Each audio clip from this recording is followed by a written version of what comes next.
Hi, Terry Michael here, the Bible lady, and today we're going to talk about up and away. I'm not going to sing it. Jesus didn't mess around.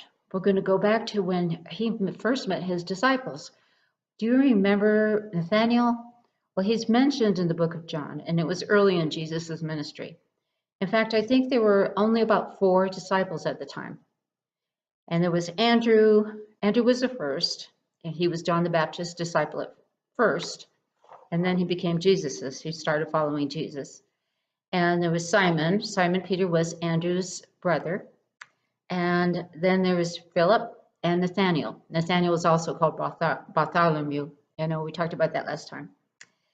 And these 4, I think, were present when Jesus went to turn the water into wine and Cana, because Nathaniel is mentioned later on in the Bible as being from Cana.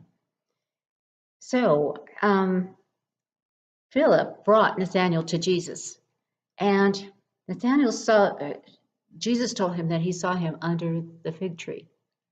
And Nathanael was so impressed, he said, "I believe you're the Son of God." And Jesus said, "You believe because I told you I saw you underneath the fig tree? Well, watch this. Then he told him, he said, "You will see greater things than that." What was he talking about? Well, he added, "Very truly, I tell you, you will see heaven open and the angels of God ascending and descending on the Son of Man." Well, he was talking about the ascension, and this was in the very beginning of his ministry. He was already telling him what was going to happen. So I want you to see 2 things, maybe 3 things out of here. First, Jesus said, "Truly I tell you." And in the Greek, the you means you all. Like, Jesus had the southern accent down first, right? You all, I'm truly telling you. And he said, second, that he would see heaven open and the angels of God ascending and descending. Well, remember where that came from. It was in Genesis 28:12. And that's where Jacob slaughtered when he had the vision, the dream. And he saw there were angels ascending and descending. And the God of Abraham appeared before Jacob, and he said, well, you'll have to look that one up, what he told him, 28:12. And doesn't that tie that in, the prophetic word that Jesus was giving, and the link to the Old Testament, the God of the Old Testament, the God of Israel? Yes.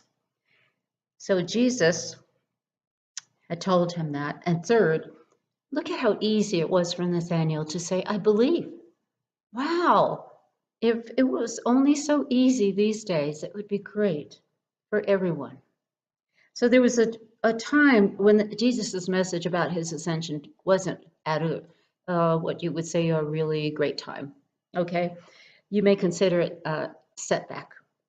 He was teaching in a synagogue in Capernaum, and Jesus said he was the bread of life, and that they would have to eat his flesh and drink his blood. Well, that didn't go over real well. They got upset about that. I guess you can find fault with God if you want to, but this is what happened. They said this was hard teaching. Now it's not the 12 disciples. It was there were many disciples at the time that he had. He chose 12 out of all of his disciples to be apostles. He chose them. Remember that, we talked about that. But they questioned, well, who can accept this? Well, aware that his disciples were grumbling about this, Jesus said, "Does this offend you? Then what if you see the Son of Man ascend to where he was before?" Well, what was he talking about? Of course, the ascension. I don't think they got it. And there's so much more about the ascension that I want to talk, I'd like to talk about, but I don't have time, not in these few minutes. Why did he have to ascend? Think about that. St. Thomas Aquinas says, first, he prepared the way for our ascent into heaven. Was that the reason? Well, I think so. I think that's right, because he said, "I go to prepare a place for you" in John 14:2. And so this is what happened at the time of the ascension. While he had led them being the disciples, he led them out to the vicinity of Bethany. He lifted up his hands and blessed them. And while he was blessing them, he left them and was taken up into heaven. That's Luke 24, 50 and 51. So he's gone, but not so fast. He left, but he sent his Holy Spirit. We have the Spirit of God here ever since. And that's not all. That's not all.